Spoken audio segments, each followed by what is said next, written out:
안녕하세요. 저는 변호사이자 작가인 김동기라고 합니다. 반갑습니다. 실제로 언론 보도나 전문가들의 분석에 따르면 중국과 지금 북한의 관계는 상당히 좋지 않습니다. 특히 작년 같은 경우에 그래서 김정은이 중국을 숙적이다 라고까지 규정을 한 그렇게 언론에 보도된 적도 있죠.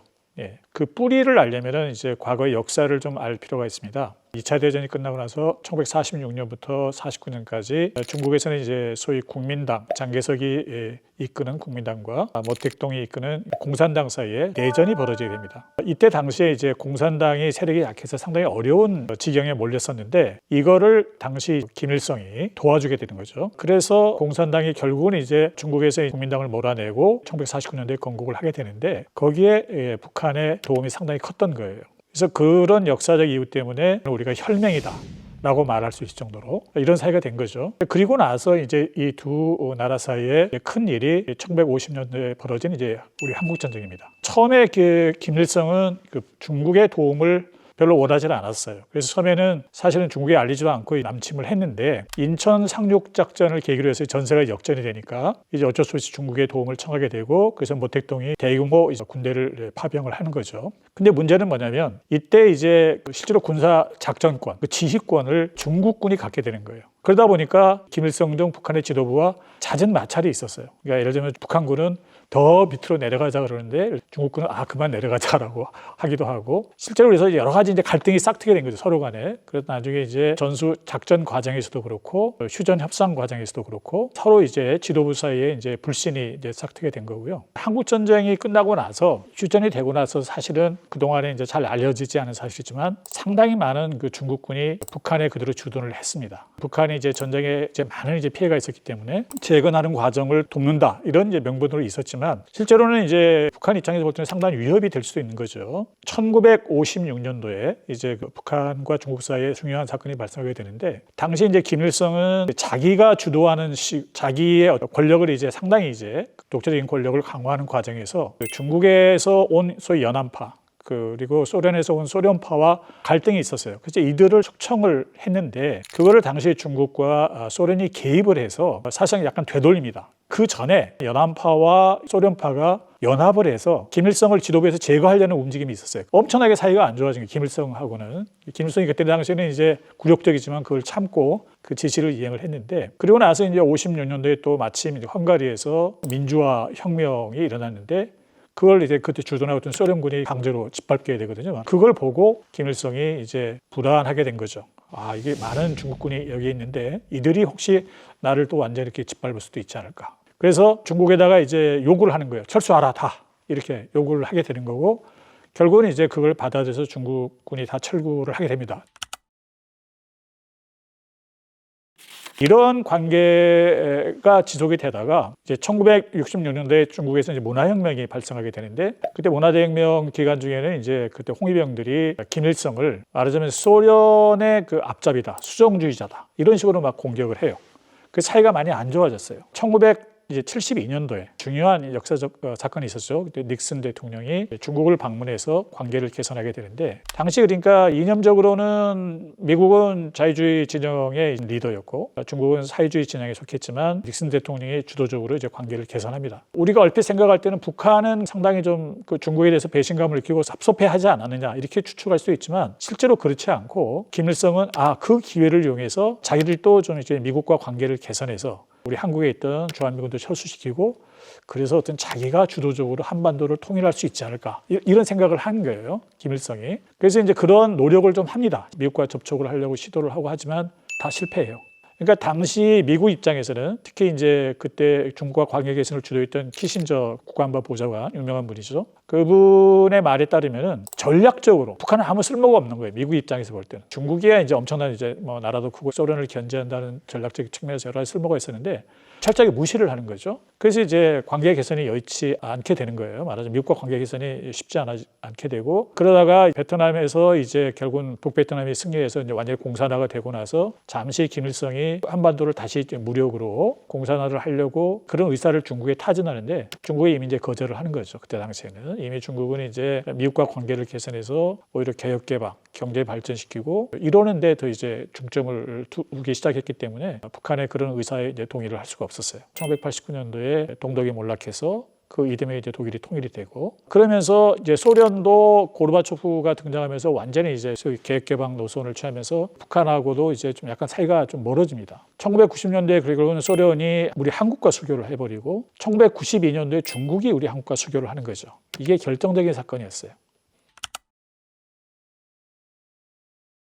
그러니까 북한 입장에서 한번 생각을 해보세요. 같은 사회주의 진영의 큰 두 나라였는데 이 두 나라가 다 이제 어떻게 보면 자기의 적인 한국과 수교를 해버리고 자기는 완전히 고립이 된 거죠. 북한 입장에서는. 그래서 특히 북한 입장에서는 중국에 대한 배신감이 엄청났어요. 그래서 사이가 아주 안 좋았습니다. 그리고 이제 한중 수교가 된 지 얼마 안 돼서 2년 후쯤에 이제 김일성이 사망하게 되는데, 김일성이 생전에 뭐라고 했냐면 중국은 언제든지 등에 칼을 꽂을 수 있는 믿을 수 없는 나라라고 그만큼 불신감을 표시를 한 거죠. 어찌됐든 한중 수교도 이루어지고 국제적으로 완전히 북한이 고립된 상황이기 때문에 북한 입장에서는 미국과 관계 개선을 시도했지만 또 미국은 무시를 하고, 그래서 이제 본격적으로 핵 개발을 시작을 하고, 그리고 그 핵을 자기들이 개발한다는 거를 자꾸 이제 대외적으로 약간 드러내서 그걸 이제 계기로 해서 미국과 대화를 합니다. 그래서 이제 맺어진 게 소위 제네바 합의라는 걸 하게 되는데, 그래서 여러 가지 미국과 이제 전략적으로 새로운 관계를 모색하려는 시도가 있었지만 미국 내에 여러 가지 정치적인 이유, 특히 공화당 측에서 좀 많은 반발을 해서 그 뜻대로 되지는 않아요. 그래서 제네바 합의가 뭐 이렇게 서로 이행이 안 돼서 결국은 이제 김정일 시대에 핵실험을 하게 되고 본격적으로 이제 핵의 시대가 된 거죠. 근데 중국의 태도가 재밌어요. 중국이 철저하게 말하자면 북한의 그 핵 개발이나 이런 거에 대해서 아주 비판적인 이런 태도를 취합니다. 그래서 많은 제재를 하고 유엔에서 이제 안보리에서 제재 의결을 하면 거기에 적극 동참을 하게 되고, 그러니까 점점 이제 북한하고는 사이가 멀어지는 거죠. 완전히 그 북한은 국제적으로 고립이 되다 보니까 어쩔 수 없이 김정일 시대의 마지막 후반부에 들어가게 되면 중국과 관계를 좀 개선을 해요. 경제적으로 자기들이 필요한 물건을 확보하는데 중국의 좀 도움이 필요했던 거죠. 그래서 여러 가지 좀 경제 협력 프로그램이 좀 가동이 되지만 결국은 이제 그것도 뭐 큰 성과를 내지 못한 채 김정일이 사망을 하게 되는 거죠.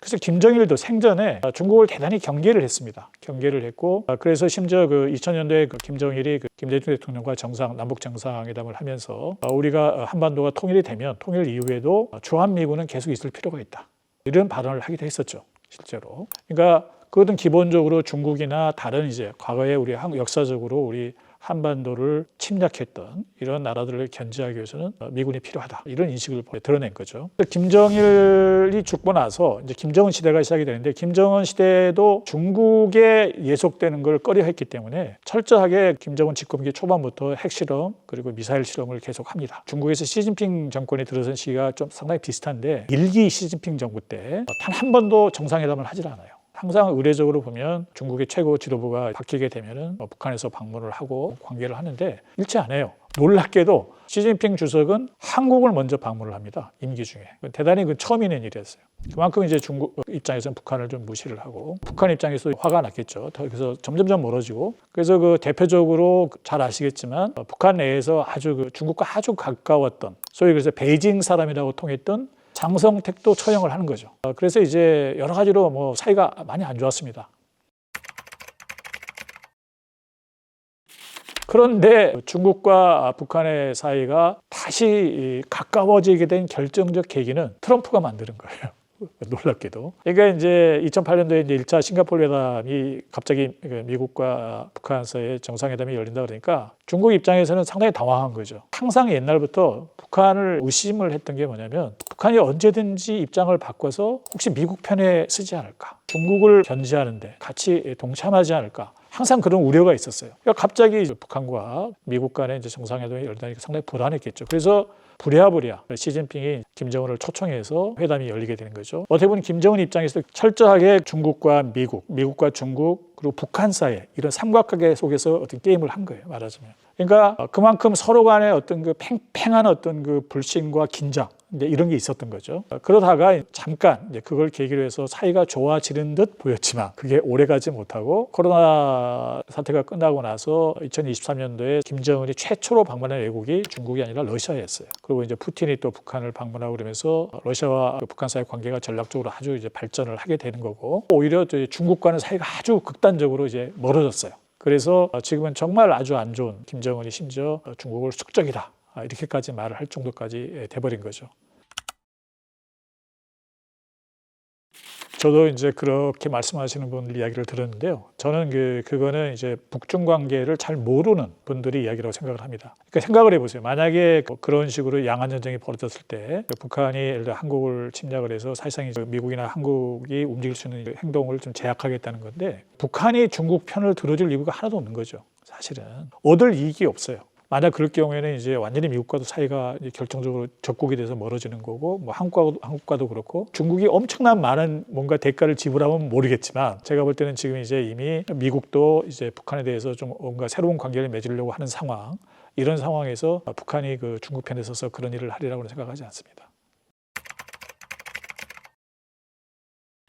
그러니까 뭐냐면은 무비자 허용은 사실 우리만 그런 건 아니에요. 일본도 허용을 했고 다른 뭐 유럽이나 동아시아 다른 나라들 몇 나라들도 이미 포함이 돼 있는데, 주로 그 여러 나라들에 대해서 무비자 허용한 거는 사실 중국 경제가 별로 좋지 않아요, 요즘에. 그래서 이제 아마 좀 관광 수입도 좀 늘려보려는 의도도 있고, 그리고 어찌됐든 트럼프 정부가 이제 들어설 경우에는 중국에 대한 어떤 견제, 이걸 강화할 걸 예상을 했기 때문에, 일단 중국 입장에서는 자기들한테 우호적인 세력을 넓혀야 되잖아요. 그래서 이제 그런 아시아 또는 유럽 이런 일부의 나라들에 대해서 잠재적으로 자기들 우호적 세력을 만들고 싶어하는 나라들에 대해서 이런 식의 제스처를 취한 게 아닌가 이렇게 생각이 들고요. 한한령 문제는 아직 확정이 된 건 아니죠, 중국에서. 그렇지만 만약에 한한령을 해제한다면 대단히 큰 의미가 있는 거예요. 이것도 어디까지나 지금 트럼프 정부가 중국을 견제하는데 이제 아주 공세적으로 그런 이제 입장을 취하고 있는데, 북한하고 중국하고도 사이가 안 좋아요. 이런 상황에서 중국 입장에서는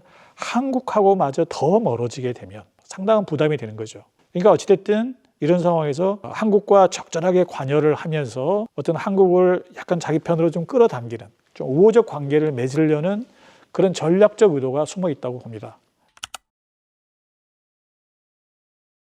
지금 일단 그 트럼프 정부가 이제 북한과 어떤 접촉을 하는 초기적인 단계에서는 우리한테 뭐 그걸 일일이 뭐 알리고 그러지는 않겠지만, 미국 입장에서는 전략적으로 전체적으로 이게 지정학적 구도를 보면 한국은 대단히 중요한 나라입니다. 그러니까 한국을 버릴 수가 없어요, 전략적으로. 우리가 전략적으로 대단히 요충이기 때문에 여러 가지 많은 이제 논란에도 불구하고 주한미군이 계속 있었던 거고, 심지어 의회에서 트럼프 일기 때도 보면 뭐 트럼프가 자꾸 뭐 주한미군 철수하겠다 뭐 이런 식으로 이야기를 하니까 의회에서 법을 만들어가지고 아예 철군을 하지 못하도록 이렇게 했거든요. 그래서 그 트럼프 정부도 그 적절한 시기가 되면 한국을 버리거나 패싱할 수는 없고, 한국을 베이스에 깔고 그 위에 근데 북한을 좀 우호적으로 더 얹겠다, 이건 말이 되지만 한국을 아예 버리고 북한과 관계를 맺겠다, 이거는 미국의 전략가들 입장에서는 생각할 수 없는 그림이거든요, 말하자면. 그래서 한국과도 적절한 시기에 계속 관계를 하고 한국의 의사를 묻고 이렇게 할 거라고 저는 봅니다.